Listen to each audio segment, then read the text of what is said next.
All right, so friends, I'm here. Isn't this cool? We just thought we could do this. I'm here with, there's your name, right there in your image. Where? Right there. Let's see, this is with my good friends Andy and Dorota, and thanks for coming by. And we get to see a lot of each other because we're neighbors. So I don't want to I do want to put you on the spot first. Uh-oh. and say we've had so many good conversations through the years about the importance of telling stories, and also about the difficulty of, I don't know what the difficult. I mean, there have been so many difficulties. Like people are bashful sometimes. Unless the alternative is small group, so I'll have to give the bishop that feedback.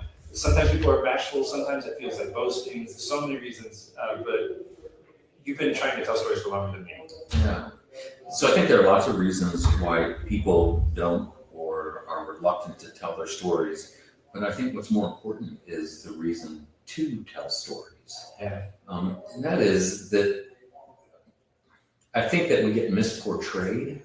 The church gets painted in broad brush strokes, and people think of us all as monolithic. The church is like a singular body, and that's just absolutely not true. And I think that the Episcopal Church has something really amazing to offer and is doing incredible work, but people don't hear about it. Yeah. And in fact, I think that the narrative about the church is primarily negative in the mainstream media and the way people perceive us. And we have the ability to counter that by telling a different story, to let people see the church at the church's best. And so I think telling our story is really imperative, because otherwise they'll just never even consider us as an option. What is the church at its best? I realize that's an entirely subjective question, but what is the church at its best? So open, inclusive, affirming, supportive, talking about reconciliation and relationships, always working to bring people together and never to divide people, reaching out and helping people in need, and making sure we have the tools to do that. Do you see any places right now that you would just want to lift up for people who are like, yeah, that sounds amazing. I want to be a part of even noticing where that's happening so that I can give voice to it? Well, we were chatting about a story on our way down the hall to get in here this morning, about something that's just happened at St. Andrews. It's kind of a string of events that led to something pretty remarkable last weekend. Do you want to talk about Wednesday morning? Sure. So up until May of this year, we had a Wednesday morning Eucharist, and one of the people that became a regular at that service was the media specialist sort of overseer at West High School, which is a high school just down the street from St. Andrews. And through her, we learned about some of the needs of students at West High that go beyond just what you'd think in terms of school supplies, but a number of students that are either homeless or on the verge of homelessness, whose families struggle enough to make ends meet that things like snacks and hygiene materials and supplies are just too much for them. And so through that connection, plus our own members, several of them being either working for West High or having kids there, we decided to partner with them and start a school supply and personal essentials and snack drive for the students at West High.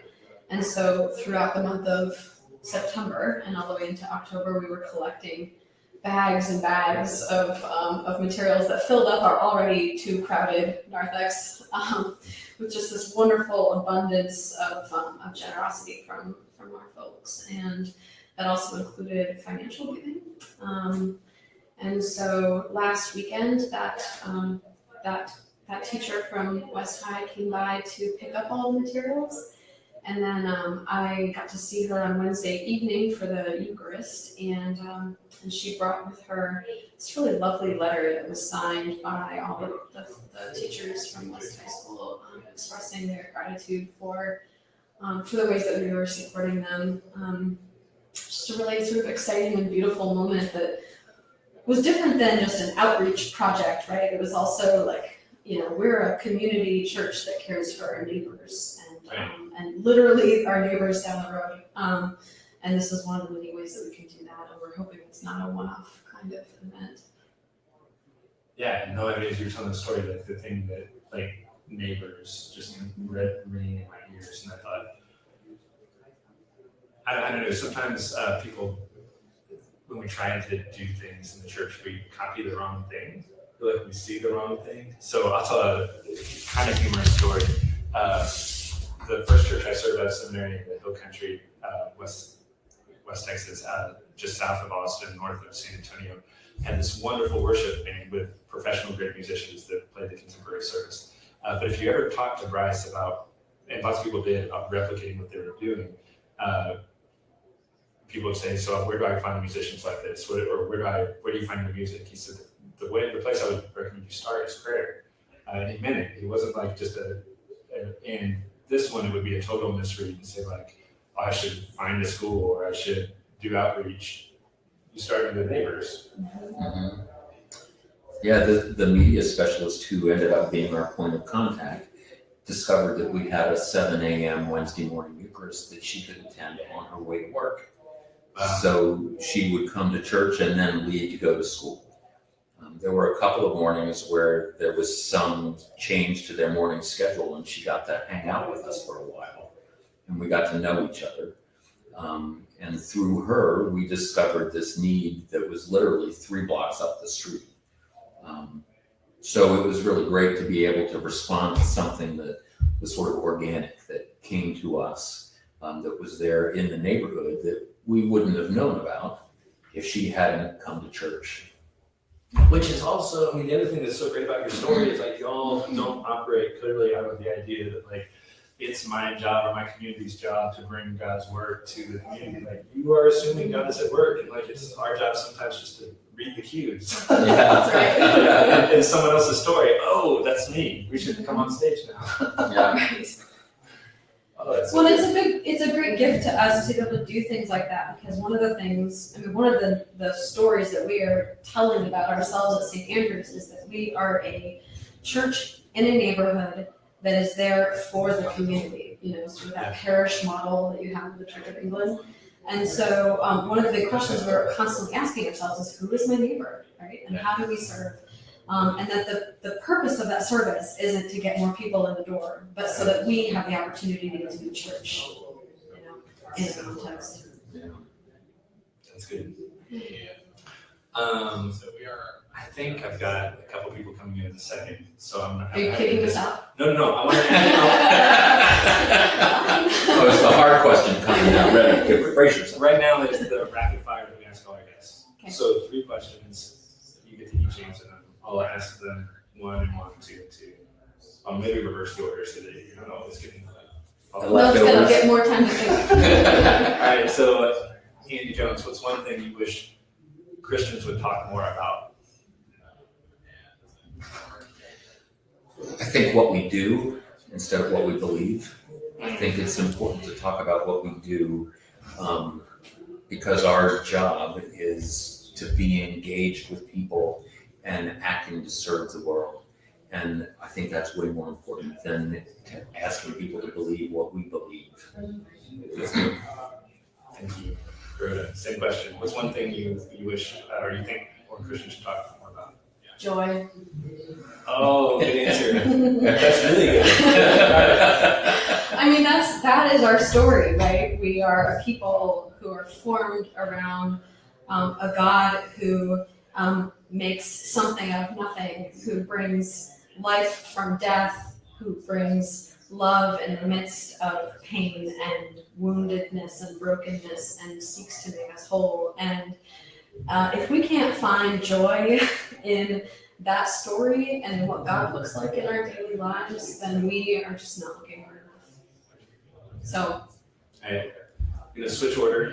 You first. Okay. What is one practice you can do? I could call it spiritual practice, but I'm not talking about church stuff necessarily. But what's one practice you think Christians would do well to rediscover or explore?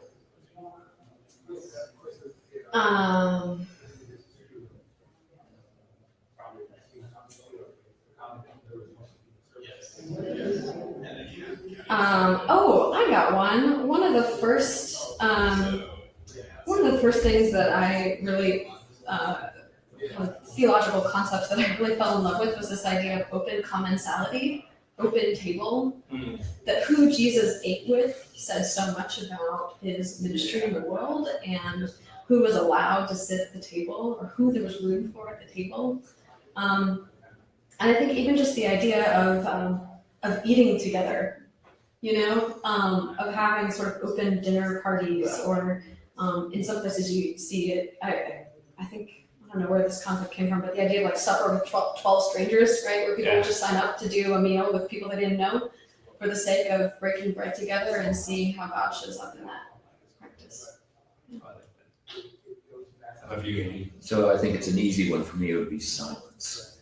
I think that we're bombarded with noise and voices all the time.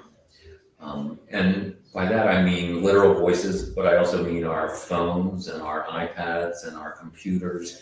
And right now the tone of that noise is so destructive and so divisive that I think if we could all find 5 to 10 minutes of silence to give ourselves each day, we'd all be a lot better off. It's good. It strikes me that kind of meets us in silence. And to your point about the other thing that we are absenting ourselves of right now, it's we're plugged into anti-joy. We're being schooled in it. Last question, and this maybe gets us to forget the intro. Karl Barth one time said that laughter is the closest thing to the grace of God. What makes you, Andy Jones, laugh? Everything. That's absolutely true. I love to tell the story. The best compliment I've ever gotten. I was in my office one day and someone in the hall asked someone else where I was. And the answer they got was, listen for the laughter. That's where he'll be. That's good. That's not just good, like abstracted, but that for you, like that's a great story about you. Yeah, so primarily I make myself laugh. Dorota makes fun of me all the time because I'm sitting down the hall giggling all day long while she's trying to work. But I think it's really important to laugh at ourselves, to not take ourselves too seriously. It keeps us sort of in the right balance and right relationship with everything around us. How about you?